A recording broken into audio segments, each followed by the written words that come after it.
Happening first at 4, KU campus hosts a variety of events in recognition of Native American Heritage Week. And one of our reporters finds out how students balance employment on campus with full class schedules. Good afternoon, I'm David Elliott. And I'm Lisa Anderson. Thanks for joining us. As the semester winds down, peer health educators look to help fellow students prepare for finals. KUJH-TV's Nicole Levin has more.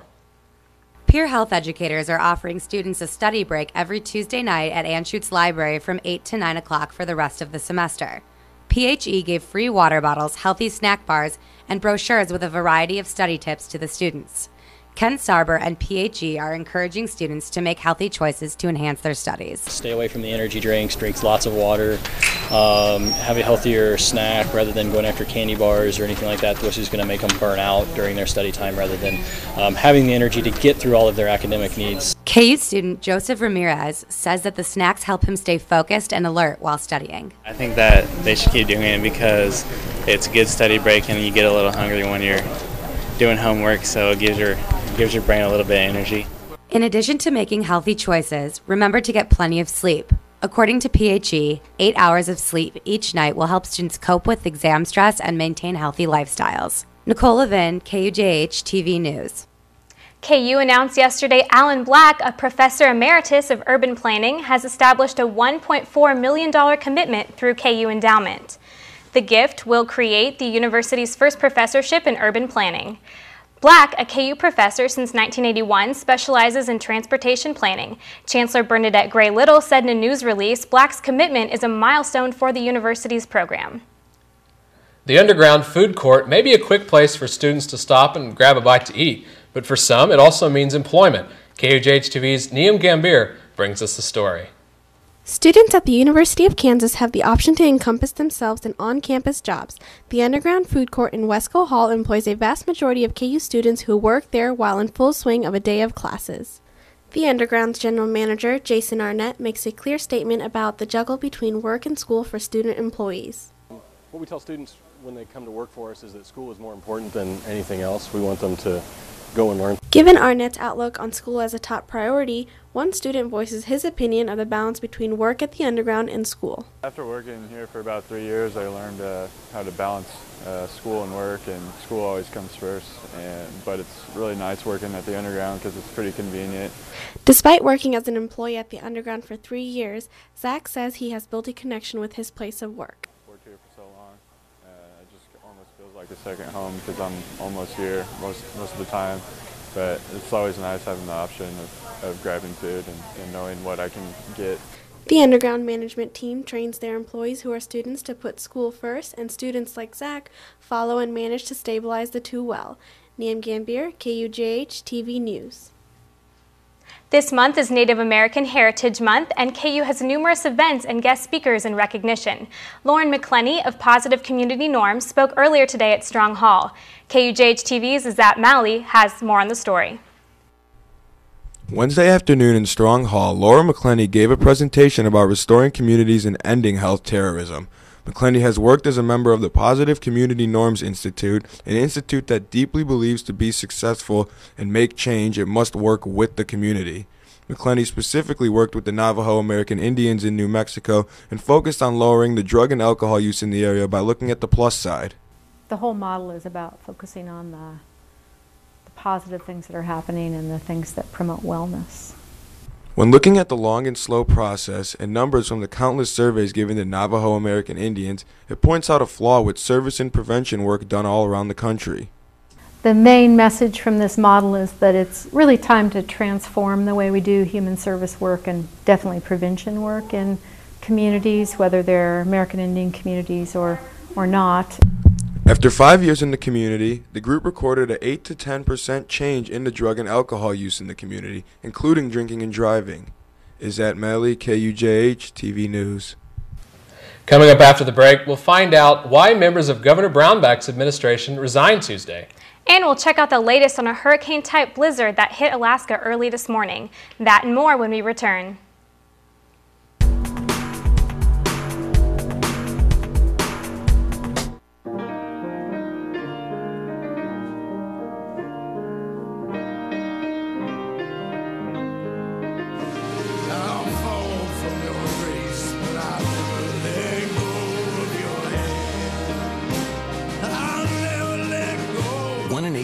Americans is struggling with hunger. Who's the 1 in 8 in your life? You can help today. Visit feedingamerica.org/1in8 to find your local food bank. Shelters are the best places to find a new pet. You'll discover healthy and loving animals,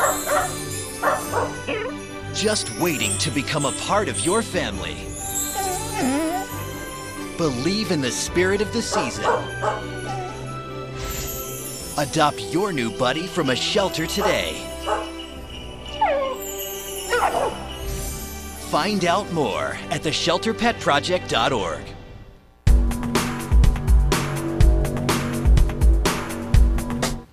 Welcome back. In state news, Governor Brownback's Chief Information Technology Officer resigned Tuesday after controversy over his degree.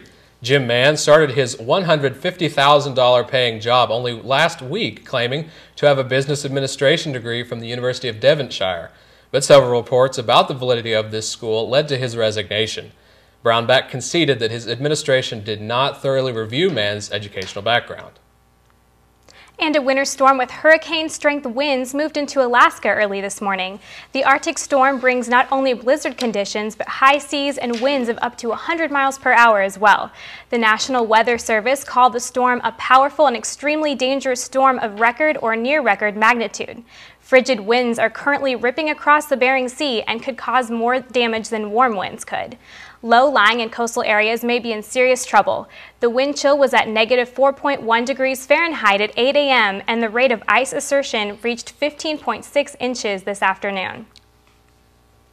And in national news, Penn State University football coach Joe Paterno announced this morning he will retire at the end of the season.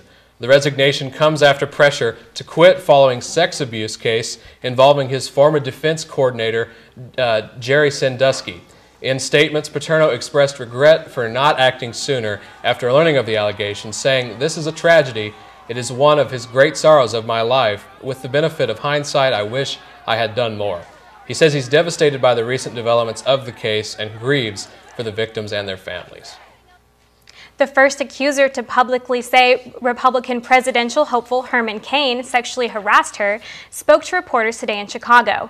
Cain is accused of sexually harassing 4 women during his time as the head of the National Restaurant Association in the 90s.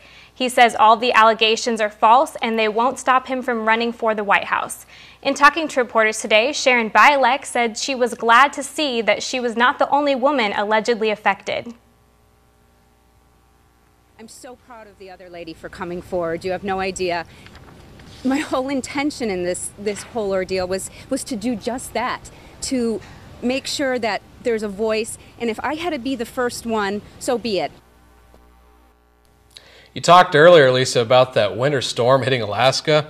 It's been kind of rainy and dreary the last couple days here in Kansas too, but thankfully I think it's over for at least a couple days, but nonetheless, about to send it over to Tyler Amble here for the Weather Center. What should we expect, Tyler? Hey, thank you very much, guys. And as you said, you hit it right on the nose. The winter storm that has passed through is now hovering right over Wisconsin and should clear out there fairly quickly.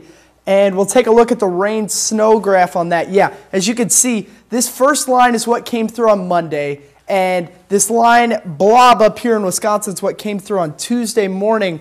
And right now, that line is staying as rain there, but up in Wisconsin, they're getting hit. They could see anywhere from 3 to 5 inches of snow in the Green Bay, Madison area.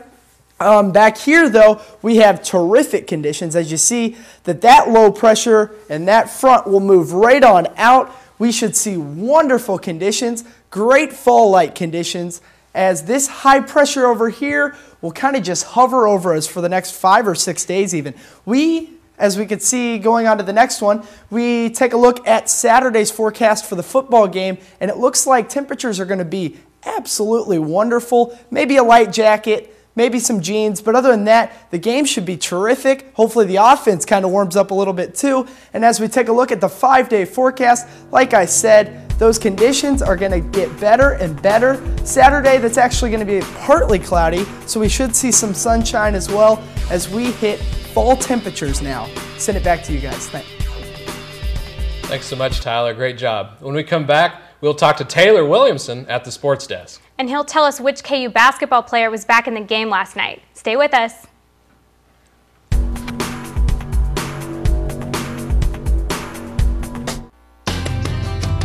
Grew up in a small town, and when the rain would fall down, I'd just stare out my window, dreaming of what could be, and if I'd end up happy, I would pray I could break away. I'll spread my wings and I'll learn how to fly. I'll do what it takes till I touch the sky, and I'll make a wish, take a chance, make a change, and break away. Out of the darkness and into the sun, I won't forget all the ones that I love. I gotta take a risk, take a chance, make a change, and break away.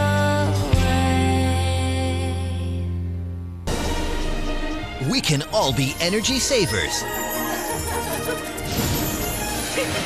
It's easy. Turn off lights. Use energy-saving light bulbs. And turn off electronics and appliances when not in use. Make a change and we can really fly. Learn more at energy.gov/kids.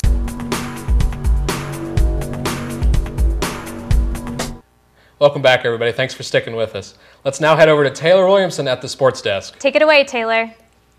Thanks, guys. Well, KU basketball played its second and final exhibition game against Fort Hays State last night. The Hawks, who had been off since they beat Pittsburgh State last week, were buoyed by the return of Naismith watch candidate Thomas Robinson, and the Hawks got out to a hot start, jumping out to an early 16-6 lead, capped off by a big Connor Tehan three. They continued their hot shooting, and a Travis Relaford three just before the half put the Jayhawks up 54-24. Second half was a lot of the same as the Jayhawks ended the game with a winning tally of 101-52. Thomas Robinson, who just returned, led the team with 22 points and 12 rebounds, and he had a couple of his signature jams. Connor Tehan had a good night, going 5 for 5 from the floor with 14 points. That wraps up the exhibition season for the Jayhawks, and Coach Self talked about what he saw in T-Rob. I thought he played pretty good, and you know, he's a little tied early, but you know, he got the, if I'm not mistaken, the first basket of the game, and then he made a little 14-footer right after that, and he was in a pretty good rhythm. I thought he did good. The Jayhawks have their first regular season game of the season against Towson this Friday, 7 o'clock at Allen Fieldhouse. And a little bit more on the basketball front, Perry Ellis, the five-star commit from Wichita, has officially signed his letter of intent to play at KU. Ellis announced last month that he was planning to attend the university. And in women's basketball, junior forward Carolyn Davis is being listed as day-to-day after the KU athletic staff discovered a stress fracture in her right foot. The preseason All-Big 12 player expects to return soon. And in a little bit of football minutia, the Missouri-KU game on November 26th will now kick off at 2:30 as opposed to its initial 11 a.m. start time. The game will still be played on Fox Sports Net. KU's next game against Baylor will not be televised, but kickoff for that one is at 1 o'clock at Memorial Stadium. You could also catch the game on 90.7 FM KUJH-TV. Back to you guys. All right, thanks for the update, Taylor. Now take a look at this incredible video out of Scotland. There was a slight mishap at a fireworks display. All the fireworks were set off at once. The show was supposed to last more than 20 minutes, but all the action was over in just about a minute, about 50 seconds. Event organizers say there was a computer glitch that caused the whole fiasco. That's all for your Wednesday newscast. Be sure to check out these stories and more at kansan.com. Have a great night, and we'll see you back here tomorrow. Thanks for watching.